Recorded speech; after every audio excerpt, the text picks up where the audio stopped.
સો welcome back ભાઈ another days. તો આપણી વર્કઆઉટ સ્પ્લિટ થઈ ગઈ છે પૂરી. આજ છે એક કાર્ડિયો ડે.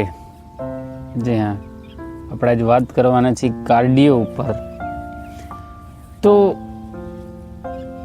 પહેલી વાત તો શું છે કાર્ડિયો અને કેમ જરૂરી છે કાર્ડિયો? Maths cardio exercise. તો આપણે જેમ શરીરના બધા મસલ્સને ટ્રેન કરીએ છીએ, biceps, triceps, leg, everything, chest, back, એવી જ રીતના હાર્ડ પણ એક મસલ્સ જ છે. જ્યાં તમે જો ન જાણતા હોય તો આપણે વાત કરી દઈ. ઇવન હાર્ડ છે એ મોસ્ટ ઇમ્પોર્ટન્ટ મસલ્સ છે. તો એને ટ્રેન કરવું એટલું જ જરૂરી છે જેટલા બીજા મસલને ટ્રેન કરવા. ઇવન હાર્ડને ટ્રેન કરવું બીજા બધા મસલ કરતાં પણ વધારે ઇમ્પોર્ટન્સ થઈ જાય. કેમ? તો આની ઉપર વાત કરવાનું ઘણા ટાઈમથી વિચારતો હતો, બટ ઇવન હું કેમ કે 6 દિવસની વર્કઆઉટ સ્પ્લિટ ફોલો કરું છું, એટલે કાર્ડિયો માટે જ આજે ભાગે હું સાંજે ટાઈમ કાઢું છું. તો કાર્ડિયો વસ્ક્યુલરિટી મતલબ એવી એક્સરસાઇઝ કે જે તમારા હાર્ટ અને તમારા લંગ્સને ટ્રેન કરે છે. જે તમારી કહેવાય ને કે overall breathing and overall heart pumping, આ બધી વસ્તુ છે. આ બધી વસ્ક્યુલેટરી સિસ્ટમ એક રીતે તમારી વસ્ક્યુલેટરી સિસ્ટમને ઓલમોસ્ટ શ્વાસોની પ્રક્રિયા, હાર્ટ, આ બધી વસ્તુને ટ્રેન કરે છે. હવે કાર્ડિયોના બેનિફિટની વાત કરીએ તો પહેલી વાત તો એ છે કે ભાઈ કાર્ડિયો છે એ ઓવરઓલ શરીર માટે પણ ફાયદેકારક છે. અને કાર્ડિયોનો મતલબ પહેલો મતલબ એ છે કે હાર્ટ અને વસ્ક્યુલેટરી સિસ્ટમને ટ્રેન કરે. હવે એનો બધેથી પહેલો બેનિફિટ છે હાર્ટ હેલ્થ. હાર્ટ હેલ્થ સારી થાય તમારી, પ્લસ જે હાર્ટ હેલ્થ સારી થાય એટલે ઓલમોસ્ટ એટેકના ને એવા બધા બીજા બધા વસ્તુ છે એની ઉપર માઇનોરિટી ફેર પડે કાર્ડિયો એક્સરસાઇઝથી. તમારી હાર્ટ હેલ્થ સારી થાય, પ્લસ તમારું હાર્ટ મજબૂત બને, એન્ડ ઓવરઓલ તમારી હેલ્થ પણ કાર્ડિયોથી સારી થાય. બીજું છે કે ભાઈ જો તમે વેટ લોસ કરવા માંગતા હોય તો કાર્ડિયોથી વેટ લોસ થોડો ઇઝી વેમાં થાય એવું. જોકે હું માનું છું કે કાર્ડિયો અને એક્સરસાઇઝ છે બંનેનો હારે ઇફેક્ટિવ હોવો જરૂરી છે. વેટ ટ્રેનિંગ છે એનો મહત્ત્વ જાજુ છે. ઓલમોસ્ટ 70%, 30% તમે કાર્ડિયો કરી શકો છો. સો કાર્ડિયો એક્સરસાઇઝ. અને ત્રીજી જો હું વાત કરું ઓવરઓલ, તો ભાઈ કાર્ડિયોથી ઓવરઓલ સ્ટ્રેસ પણ દૂર થાય છે, અને પ્લસ ચોથું તમારી એનર્જી લેવલ પણ વધી જાય છે કાર્ડિયોથી. કેમ કે જો તમે એવી એક્ટિવિટી કરો. હવે કાર્ડિયો એક્સરસાઇઝ આમ તો મુખ્યત્વે 2-3 પ્રકારની છે, પણ હું એમ કહું છું કે કાર્ડિયો એક્સરસાઇઝ એવી છે જે તમારી હાર્ટબીટ વધે છે. સાયન્ટિફિક પ્રૂફ તરીકે કે તમે તમારું કોઈ ફેવરેટ સ્પોર્ટ્સ છે કે તમારી કોઈ એવી એક્ટિવિટી છે જેની અંદર રનિંગ, જોગિંગ, જેની અંદર હાઈ એન્ડ બોડી એક્ટિવિટી છે, તો એમાં કાર્ડિયો ઇન્વોલ્વ થઈ જાય. પ્લસ તમારી વસ્ક્યુલેટરી સિસ્ટમ છે એ ટ્રેન થઈ જાય એમાં પણ. તો પ્લસ જો તમે ભાઈ વેટ ટ્રેનિંગ કરતા હોય તો કાર્ડિયોનું ઇમ્પોર્ટન્સ વધારે વધી જાય. કેમ કે કાર્ડિયો એક્સરસાઇઝ કરવાથી બ્લડ ફ્લો છે એ વધી જાય છે. કેમ કે હાર્ટ છે એની હાઈએસ્ટ પમ્પિંગ રેટ ઉપર વધી જાય છે, એની પમ્પિંગ કરવાની કેપેસિટી. એન્ડ ઇવન જો WHO વર્લ્ડ હેલ્થ ઓર્ગેનાઇઝેશનની એક સિમિલર ગાઈડલાઇન્સ છે બધા માટે, હ્યુમન માટે, કે ભાઈ 150 મિનિટ મોડરેટ એક્ટિવિટી, 150 મિનિટ અઠવાડિયામાં મોડરેટ એક્ટિવિટી તમે કરી હોય તો કાર્ડિયોમાં ઇન્વોલ્વ થઈ જાય. અને જો તમે કંઈ ના કર્યું હોય તો કમસે કમ 45 થી 75 મિનિટ જેવું હાઈ એન્ડ એક્ટિવિટી તમે કરી હોય, જેનાથી તમારી હાર્ટ હેલ્થ ઓવરઓલ સારી રહે. તો ઘણા ફેક્ટર છે કાર્ડિયોમાં, પણ આપણે મુખ્ય વાત કરશે આપણા ફેવરેટ ફેક્ટરની. મારું કાર્ડિયોમાં બધાથી ફેવરેટ છે ચાલવું. જ્યાં હાલવું પણ એક જાતનું કાર્ડિયો છે, એક રિધમમાં હાઈલા રાખવું, જેને તમારે બ્રેક ના લેવું. કોઈ પણ તમારું ફેવરેટ મ્યુઝિક લગાડો અને એક રિધમમાં હાલો, જેનાથી તમારી એક્ટિવિટી કાર્ડિયો છે એ ટ્રેન થાય. પ્લસ હલકી જોગિંગ કરવી, એ પણ કાર્ડિયોમાં સામેલ છે ને એ થોડું વધારે ઇફેક્ટિવ થાય. એક ટાઈમર લગાડી 5-10 મિનિટનો અને તમે રનિંગ કરી શકો છો. હાઈ ઇન્ટેન્સિટીમાં ન જાવ તો પણ ચાલે, પણ સ્લો પેસિવ રનિંગ જેને કહેવાય એ પણ કાર્ડિયોની અંદર ઇફેક્ટિવ સારી છે. અને પ્લસ ભાઈ આમાં કેવું છે કે રનિંગ પણ 2-3 પ્રકારની છે. તમે હાઈ ઇન્ટેન્સિટી રનિંગ કરતા હોય, સ્પ્રિન્ટ મારતા હોય, આ બધી વસ્તુ છે એ હાઈ ઇન્ટેન્સિટી ઉપર તમારા હાર્ટને ટ્રેન કરે છે. તો એટલા માટે અમુક વસ્તુ છે એનું ધ્યાન રાખવું જરૂરી છે.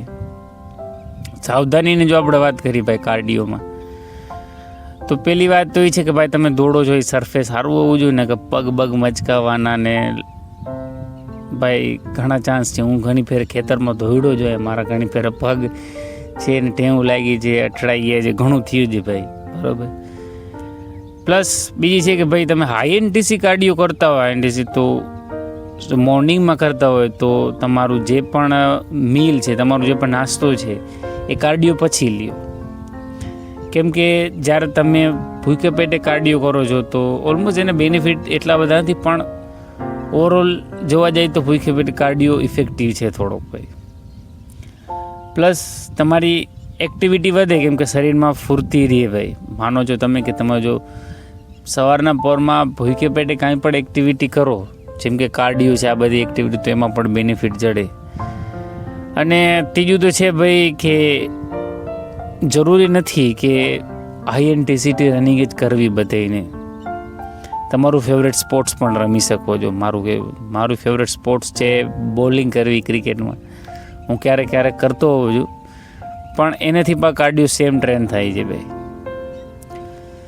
અને ત્રીજું વે છે કાર્ડિયોની એવી એક્સરસાઇઝ, જેમ કે જમ્પિંગ જેક્સ થઈ ગયા, હાઈ નીઝ થઈ ગયા, માઉન્ટ ક્લાઇમ્બિંગ થઈ ગઈ. ઘણી બધી એવી એક્સરસાઇઝ છે જેનાથી ઓવરઓલ તમારી કાર્ડિયો એક્સરસાઇઝ વેસ્ક્યુલરિટી હેલ્થ સારી થાય. તો આપણે આજે છે કાર્ડિયો ડે, અને કાર્ડિયોની ઇમ્પોર્ટન્સ વિશે ભાઈ એક વાતમાં જો કહેવા જાય ને તો ઓવરઓલ હેલ્થ ઉપર એનો 50% ઇમ્પેક્ટ છે ભાઈ. કેમ કે હાર્ડ પણ મોસ્ટ ઇમ્પોર્ટન્ટ છે ભાઈ, તમે જાણો જ છો. હાર્ડ વગર બધું નકામું છે. તો જેમ મસલ્સને આપણે ટ્રેન કરી છીએ એમ હાર્ડને ટ્રેન કરો, અને જાજો ટાઈમ ન જડે તો કમસે કમ 10 થી 20 મિનિટ હાઈ પેસમાં હાલો, એનાથી પણ કાર્ડિયો થઈ જશે ભાઈ. હું જાજે ભાગે હાલવાનું જ રાખું છું. હવે સાંજે આવીને મારી છત ઉપર હાલું છું, અથવા તો જો મને ટાઈમ જડે છે ત્યારે આખો દિવસમાં 10,000 સ્ટેપ પૂરા કરવા. યસ, આ પણ મોસ્ટ ઇમ્પોર્ટન્ટ છે. તમે જો તમારા ફોનમાં કે તમારી પાસે સ્માર્ટ વોચ હોય તો એમાં તમે કેલ્ક્યુલેટ કરી શકો છો, અથવા જોઈ શકો છો ભાઈ કે તમારા 10,000 સ્ટેપ પૂરા થઈ ગયા છે. તો આ પણ એક કાર્ડિયો ઉપર ઇફેક્ટ કરે છે એટલો જ, અને પ્લસ ઓવરઓલ હેલ્થ આ પણ સુધારી શકે છે ભાઈ. તો ચાલો આજે આપણે સ્લો પેસિવમાં અમુક કાર્ડિયો એક્સરસાઇઝ છે હું તમને દેખાડું છું ઘરે તમે કેવી રીતના ટ્રેન કરી શકો છો. જેમ કે જમ્પિંગ જેક્સ છે, હાઈ નીઝ છે. મારી ઓવરઓલ ફેવરેટ છે jumping jacks and high knees, mount climbing. આ 3 એક્સરસાઇઝ છે એ પણ કાર્ડિયો માટે કાફી છે ભાઈ. તો let me show this. And cardio માટે અલગથી ટાઈમ કાઢતા હો તમે, જેમ કે આપણે આ વર્કઆઉટ સ્પ્લિટ પૂરી કરી, આપણી પાસે ટાઈમ છે તો ચાલો કાર્ડિયો માટે અલગથી એક ટાઈમ કાઢીએ અને કરીએ કાર્ડિયો ટ્રેન.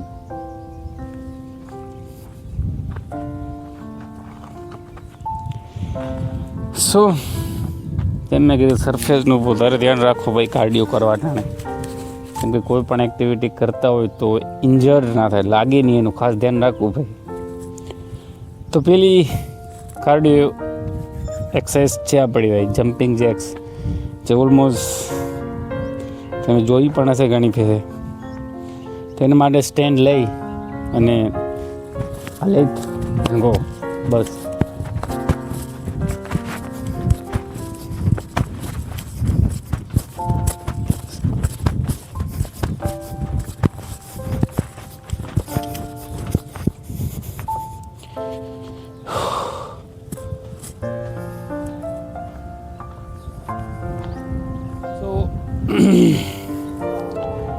બીજી છે ભાઈ હાઈનીઝ, જે માટે પણ overall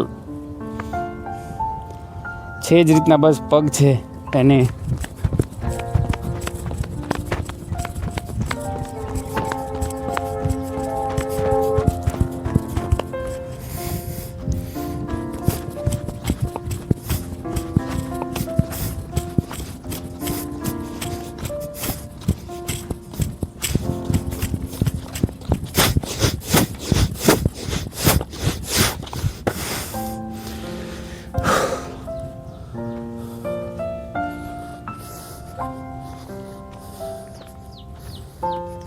so look at this ભાઈ, થોડીક વારમાં પરસેવો વાર દીધો, ખાલી બે સેટ કહી રહ્યા છે હજી તો તે સેટ ભાઈ તમારી પાસે ટાઈમ ન હોય કાર્ડિયોનો અને કોઈ સ્પેસિફિક રીઝન હોઈ શકે, મતલબ મારી કોણે જો તમે તમારું ડાયટ હાથે મેનેજ કરતા હોય, તમારું વર્કઆઉટ કરતા હોય, તમારું બધું ઓવરઓલ કામ ને આ બધું ભેગું હોય તો બની શકે ટાઈમ ન જડે ભાઈ.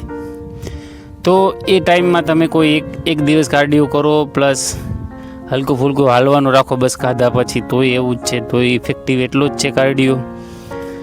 પ્લસ જો તમે એક દી કાઢતા હોય તો કમસે કમ આજે એક્સરસાઇઝ આપણે કીધી છે 3 એક્સરસાઇઝ કાફી છે યાર, ઇનફ છે. એક્સરસાઇઝ તો ઘણી છે ભાઈ કાર્ડિયો માટે, cycling, jogging, swimming and everything. તમે સાયકલિંગ કરતા હોય તો એ પણ કાર્ડિયોમાં ઇન્વોલ્વ થઈ જ જાય છે ભાઈ. બસ જાજુ તમારા પાસે ટાઈમ ના હોય તો બસ આ 3 એક્સરસાઇઝ 30-30 સેકન્ડના સેટ કરો એટલે ડન, કાર્ડિયો ઓલમોસ્ટ ડન થઈ જાય. તો દે સેટ આપણે હજી આપણી મીલ લીધી નથી કેમ કે એ કાર્ડિયો હતું. તો ચાલો જઈ અને કાર્ડિયો પૂરો થઈ ગયો, જઈને એક શાનદાર મીલ લઈ લઈ. અને ટાઈમ હોય તો ભાઈ સ્લો રનિંગ એકદમ ફેવરેટ વસ્તુ છે ભાઈ, સ્લો રનિંગ પણ તમે કરી શકો છો. તો ચાલો